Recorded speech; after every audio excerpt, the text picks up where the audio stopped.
निकलो अभी मकानों से, जंग लड़ोगे मानव से, निकलो अभी मकानों से, जंग लड़ोगे मानव से। छत्रपति शिवाजी महाराज की जय। छत्रपति शिवाजी। तुम्ही जे बैठक घेतलेली आहे माजी सैनिकांची, काय विषयावर चर्चा करण्यात आली आणि पुढचं पाऊल काय राहणार आहे?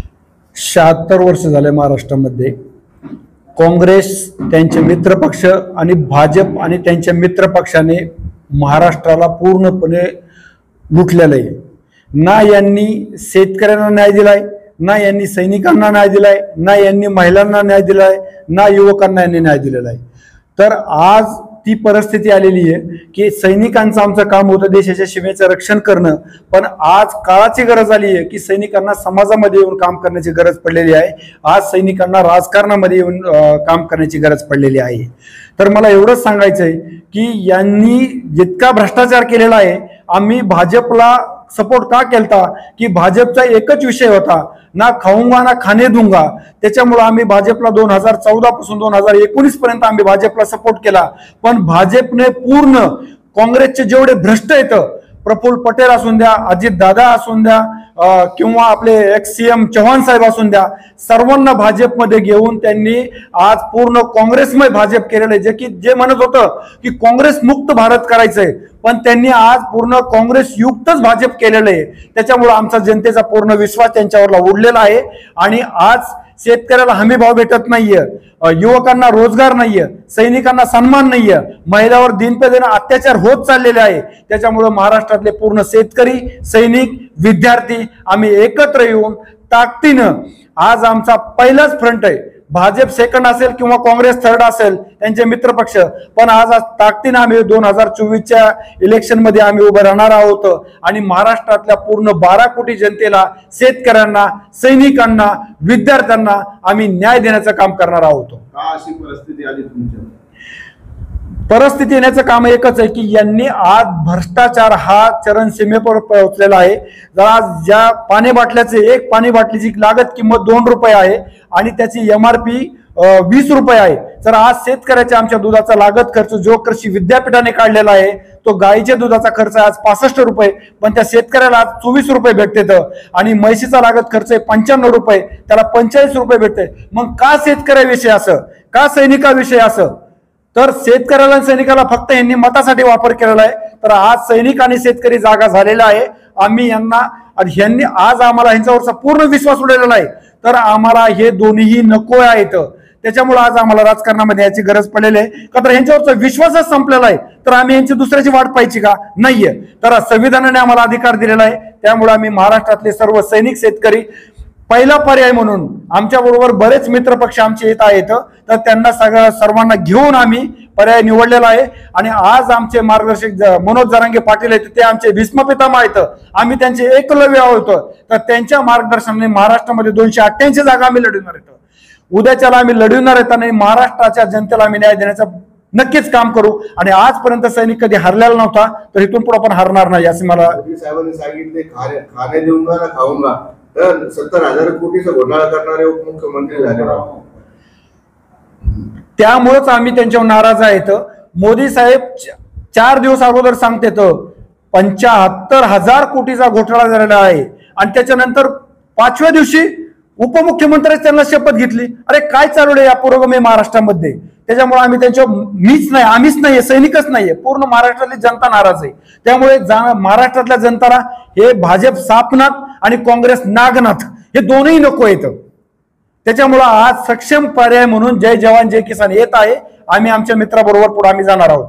किती जागा लढवणार? आम्ही पूर्ण 288 जागा लढवण्याचा प्रयत्न करणार आहे। पूर्ण सैनिक आम्ही उभा करणार आहोत आणि मला पूर्णपणे खात्री आहे की महाराष्ट्रातली जनता, पूर्ण महाराष्ट्रातली जनता सैनिकांची मान आणि देशाची शान ह्या राजकारणामध्ये कमी होऊन देणार नाही, खाली करून देणार नाही। मनोज जरांगे पाटील यांचं आपण नाव घेतलं, बिलकुल म्हणजे त्यांचा सपोर्ट आहे आपल्याला, कसं याच्यामध्ये काय? दादांचा 100% सपोर्ट आम्हाला राहणारच आहे। का की दादाच्या आंदोलनामध्ये इथून माग आणि आता बी आम्ही पूर्ण सैनिक दादाच्या आंदोलनामध्ये पहिले बी होतो, आज बी आहे तर उद्या बी राहू। आता दादाचं काम एकदम निष्पक्ष आहे आणि तेच महाराष्ट्राला छत्रपती शिवाजी महाराजांनंतर जो लढा उभा केला तो फक्त मनोज दादानेच लढा उभा केलेला आहे। त्यामुळे दादा बरोबर आम्ही 100% आहोत. आमची दादा बरोबर मीटिंग झालेली सुद्धा आहे. दादा म्हणले आपण पाहू त्या गोष्टीचं, पण हे क्लिअर आहे की मी आज दादाला परत एक विनंती करतो की दादा जर आपण ह्याच्या प्रक्रियामध्ये पडलो नाहीत तर उद्याच्याला हे सापनाथ आणि नागनाथच तिथं बसणार आहेत आणि नागनाथ आणि सापनाथ म्हणलं न्याय आपल्याला कुणालाच भेटणार नाही. त्यामुळं आज काळाची गरज आहे, काळाची गरज आहे की आपल्याला विधान परिषदेमध्ये जाऊनच न्याय द्यावा लागेल महाराष्ट्राच्या जनतेला किंवा मराठा समाजाला किंवा शेतकऱ्याला आणि महिलांना सर्वांनाच. माजी सैनिकांना काय काय त्यांचे प्रश्न आहे आणि का ते सरकार सोडत नाही? सर्वात मला सांगायचंय की आजपर्यंत यांनी हजारो कोटीच्या जमिनी बिल्डरांच्या घशात घातलेल्या आहेत, उद्योगपतीला दिलेले आहेत, पण यांना लाज वाटत नाही. ज्या भाजपनं सैनिकांच्या जीवावर सरकार आणलेलं आहे, कारगिलची लढाई होऊन आतापर्यंत जवळपास 25 वर्षे पूर्ण झालेलं आहे, पण कारगिलच्या जे वॉर विडोज आहेत शहीद परिवाराला आतापर्यंत यांनी जमिनी दिलेल्या नाहीत. काय यांचे विश्वास ठेवा? हे फक्त सैनिकांचा वापर, हर घर तिरंगा आणि पुढे कार्यक्रमाला तर 4 सैनिकाला नेऊन दाखवतात आणि पूर्ण भारताला आणि महाराष्ट्राला दाखवलं की आम्ही सैनिकांचे कळवारे आहोत, आम्ही सैनिकांचा सन्मान करतो, पण वास्तवमध्ये ग्राउंडमध्ये हे काही होत नाहीये. प्रश्न एक असा आहे, तुम्हाला जरांगे पाटील सोबत तुम्ही युती करणार आहे का संदर्भात? तो युतीचा विषयच येत नाहीये. ते आमचे मार्गदर्शक राहणार आहेत आणि आम्ही त्यांच्या मार्गदर्शनाखाली लढणार आहोत. इतर पक्ष पण महाराष्ट्रामध्ये आणि पक्षाला उभा करताना अपाट पैसा लागतो, मोठे मोठे पक्ष तुमच्या समोर आहे, कसं लढाई देणार? तुम्ही बिलकुल जायज म्हटले, उभा करायचा म्हटलं तर पैसा लागतो, पण आम्ही महाराष्ट्रातल्या सर्व सैनिकांना एक गोष्ट क्लिअर केलेली आहे, प्रत्येक सैनिकांना 50 मतदान आणि 1000 आपल्या जो आम्ही कॅन्डिडेट उभा करणार त्याला आम्ही देणार आहोत. आपल्याकडे पशुप्राणी सुरक्षित आहेत, मात्र आपल्या आई बहिणी सुरक्षित नाही, याच्याकडे कसं बघताय? कसं आहे की जे आता गद्दार बोला किंवा नालायक बोला, जे निवडून दिले संविधानिक पद्धतीनं, हे स्वतः ह्यांनी डोळ्यावर पट्टी बांधलेली आहे, त्याच्यामुळे पशुप्राणी सुरक्षित आहेत, महिला का तर ह्यांना आज मी एक क्लिअर गोष्ट सांगतो, महाराष्ट्रामध्ये भ्रष्टाचार होण्याचं सगळ्यात मोठं कारण प्रत्येक अधिकारी, क्लास 1 अधिकारी किंवा क्लास 2 अधिकारी यांच्या बदल्या करायच्या म्हणत 1-1, 2-2, 3-3, 4-4 कोटी करून बदल्या घेतात. मग ते अधिकारी काय काम करणार आहेत? तुम्ही जर आज पोलीस स्टेशनला गेले तुम्ही तर पोलीस स्टेशनला तुमच्याकडे FIR नोंद घेत नाहीत. आता तो काय करतो की ज्यांना पैसे देतात त्यांचे ते काम करून घेतात ना, त्यांना काय करायचे? कुणा अत्याचार कुणा अन्याय झालाय. त्याच्यामुळे आज महाराष्ट्रामध्ये हजारो केसेस पेंडिंग पडले आहेत आणि ज्या वेळेस माणसाला न्याय प्राईम बेसिस कलेक्टर ऑफिसला भेटत नाही, तहसील ऑफिसला भेटत नाही, पोलीस स्टेशनला भेटत नाही, त्यावेळेस माणूस केस करते. तुमच्या संघटनेचे ध्येय आणि धोरण काय? आमच्या संघटनेचं एकच ध्येय आणि धोरण आहे की महाराष्ट्रातल्या 12 कोटी जनतेला न्याय भेटला पाहिजे. न्याय देण्याचं काम आहे सरकारचं. शेतकऱ्याला हमी भाव भेटला पाहिजे, युवकांना रोजगार भेटला पाहिजे, महिलांना सन्मान आणि सुरक्षा भेटला पाहिजे. छत्रपती शिवाजी महाराजांच्या काळामध्ये त्या लांजाच्या सरपंचाने महिलावर अत्याचार केला. छत्रपती शिवाजी महाराजांनी त्याचा चौरंग केला, त्याचे हातपाय तोडून त्याला गडावून फेकून दिलं. तर तुम्ही का करत नाहीत? अरे तुम्ही 24 तासात न्याय, तुम्ही मोठमोठ्या उद्योगपत्याला तुम्ही रात्री 12 वाजता कोर्ट ओपन करून तुम्ही न्याय देतात. आता मागच्या आपण केसेस बघितल्या यांच्या की रात्रीच्याला हे ह्या पक्षात गेला, तो त्या पक्षात गेला, रात्रीच्याला कोर्ट खोलून त्यांचं निवडणुकीसाठी न्याय दिला. मग तुम्ही सर्वसामान्याला काय न्याय देत नाही? जर एखादा बलात्कारी असेल तर त्या बलात्काराला भर चौऱ्यामध्ये फाशी द्या. तुम्ही बलात्कार होणं टाळण सगळं, पण तुम्ही असं करत नाही त्या गोष्टीला. त्यामुळे सरकार पूर्णपणे भाजप आणि काँग्रेस हे फेल झालेले आहेत. त्याच्यामुळे आम्हाला सैनिकांना इथं यावं लागलेलं आहे. आपलं नाव सांगा. मी नारायण अंकुश, राष्ट्रीय अध्यक्ष, भारतीय जवान किसान पार्टी. तुमच्या पक्षाकडून अजून आमच्याकडं सर्व म्हणजे संमतीने 288 सीटांचा आमचा आज निर्णय झालेला आहे आणि जे आमची बॉडी ठरवेल त्या हिशोबाने आम्ही शहरामध्ये हे लढवणार आहे, सीट लढवणार. तयारी आमची सर्व सैनिक, शेतकरी हे मिळून देशासाठी भ्रष्टाचार मुक्त असं महाराष्ट्र कसा निर्माण करता येईल त्यासाठी आम्ही प्रयत्न करणार आहे. काय विषयावर लढणार? आमच्याकडे जे विषय आहेत, आज महाराष्ट्रामध्ये कोणाचं सरकार आहे, भाजपचं आहे की काँग्रेसचं आहे, म्हणजे कोणालाही कोणताही असं मार्ग समजायला तयार नाही आहे. कोण सत्तेमध्ये आहे आणि कोण विरोधात आहे हे आज बिलकुल कळायला तयार नाही आहे. सगळेच काँग्रेसचे भ्रष्ट नेते भाजपबरोबर आहे आणि भाजपचे सगळेच भ्रष्ट नेते हे काँग्रेसबरोबर आहे. त्यामुळे महाराष्ट्राची दुर्दशा निर्माण झाली आहे. या ठिकाणी लोकांना न्याय मिळत नाही, महिला सुरक्षित नाही, शेतकऱ्यांना भाव मिळत नाही, शेतकरी हताश झालेले आहे, सैनिक परेशान आहे, महिलांना रोजगार मिळत नाही, युवांना रोजगार मिळत नाही. सर्व जनता त्रस्त झाल्यामुळं आज सैनिकांना मैदानामध्ये उतरण्याची वेळ आलेली आहे. तुम्ही उमेदवारीची चाचणी केलेली आहे का? उमेदवाराची आता मुलाखत घेतली नाही? आमच्याकडं उमेदवारीसाठी भरपूर लोक तयार आहेत आणि त्याच्यामधून अजून आमचे जे अध्यक्ष आहे, राष्ट्रीय अध्यक्ष, ते त्याच्यामधून कोणकोणते उमेदवार कोणाला कुठून द्यायचं आणि उमेदवारी ते ठरवणार आहे. कारण शहरामध्ये भारतीय जनता पार्टी एमआयएमची ताकद वाढलेली आहे. इथं बालेकिल्ला म्हणून ओळखला जातो एमआयएमचा. कशी भेट देणार तुम्ही? या ठिकाणी जरी बालेकिल्ला हा एमआयएमचा जरी असला तरी लोक आज एमआयएम आणि जातीवादी ज्या काही संघटना आहे, जातीवादी ज्या काही पार्ट्या आहेत त्या सगळ्यांना लोक त्रस्त झालेले आहे. आणि लोकांना सर्वसामान्य लोकांना घेऊन चालणारा सर्व धर्म समभाव असा एकच पक्ष म्हणजे तो आहे सैनिकांचा पक्ष तो, आणि ती पार्टी आहे जय जवान जय किसान. माझं नाव सय्यद हयास मोइनुद्दीन. मी माजी सरपंच आहे करंजखेड या गावचा. कन्नड तालुक्यामध्ये मोठं गाव आहे आणि त्या ठिकाणी मी 10 वर्ष सरपंचपद भूषवलेलं आहे. जर पार्टीनं ठरवलं तर निश्चितच मी सुद्धा कन्नड तालुक्यामध्ये उमेदवारी लढवण्याचा प्रयत्न करेल. धोरण आपल्या पक्षाचं असं पत्रकाराला सांगावं.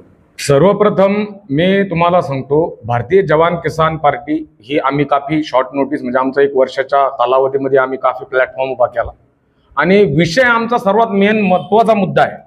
महत्वाचा सर्वात मुद्दा आजचा आहे बेरोजगारी, सगळ्यात महत्वाचा. दुसरा आहे जे रोजगार आहे, ज्यांना बिलकुल रोजगार नाही, नोकरी नाही. कारण की 5 टाइम यांनी बोलले की 2 करोड नोकरी हे ते आय एम नॉट इंटरेस्टेड यांनी पॉलिटिशियन पार्टी. बट आम्ही काय करणार तर आमचा महंगाईवर मुद्दा राहणार. कारण की आज गॅस सिलेंडर तुमचं 1000-1100 रुपयावर गेलं, जे 400-500 रुपये होतं. पेट्रोल 110वर गेलं. एक मिडल आणि गरीब माणसाची होणारी जी समस्या आहे ती सरकारला कळते का? बडे बडे उद्योजक ते आपला फायदा करून घेतात, त्यांच्यासाठी सर्व पॉलिटिशियन त्यांच्यासोबत आहे. पण ज्या आम जनताचं काय?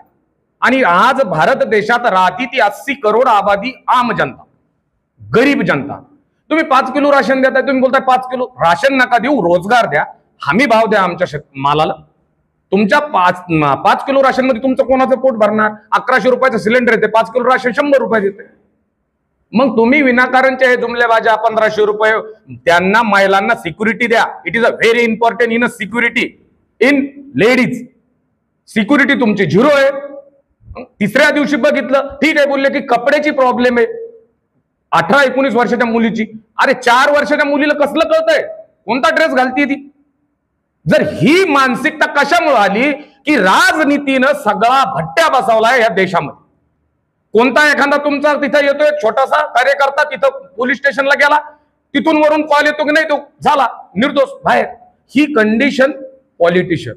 एक जमाना होता आपले पूर्वज लढले गोरोशी आणि आपल्याला लढणं लागलं चोरायचे. आपल्याला वाटत नाही का आपण उशीर केला म्हणून राजकारणामध्ये? सर बिल्कुल तुमच्या ह्या मुद्द्याला मी I am agree with you कि आपने सही बोला, हम लेट है क्योंकि हम लोगों ने अगर टाइम पर रहते इस सिस्टम में आए होते, क्योंकि इस देश की धरोहर किसान और जवान है. कितना भी बड़ा अरबपति होगा वो सोना दलकर खाएगा क्या? आटा बना के उसको आटा ही खाना पड़ेगा. जो मेरा शेतकरी पिछले रिकॉर्ड है विदर्भ का 700 समथिंग कुछ 65 आत्महत्या, सुसाइड, नौकरी मिलत नहीं म्हणून 52 जो युवा है आत्महत्या किस वजह से आई है? ये सारी नौबतें आ रही है और हमको जागना पड़ेगा.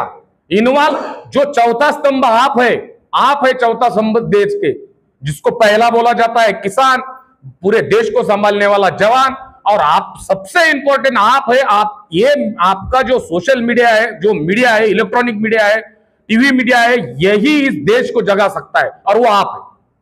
और ये काम आपको ज्यादा हमारे से करना पड़ेगा.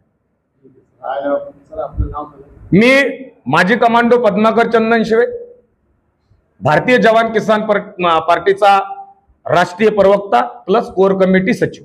धन्यवाद।